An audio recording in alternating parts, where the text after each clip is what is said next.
Welcome.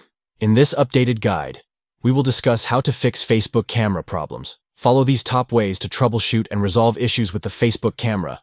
1. Check Facebook camera permission. Ensure that the Facebook app has permission to access your device's camera.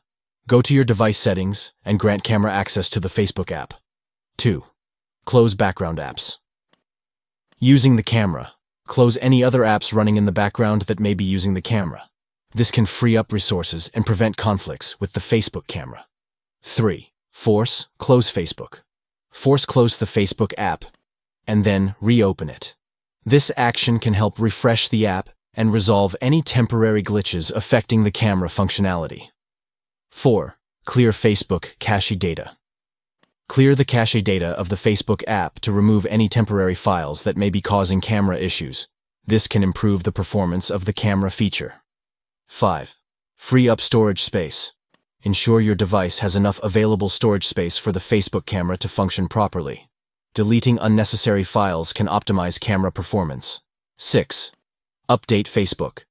Make sure to update the Facebook app to the latest version available.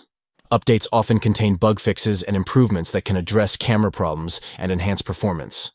By following these steps, you can troubleshoot and fix Facebook camera problems effectively. Capture and share moments seamlessly on Facebook by addressing these common camera issues. Thank you for watching, and we hope these solutions help you enjoy a smooth experience when using the Facebook camera.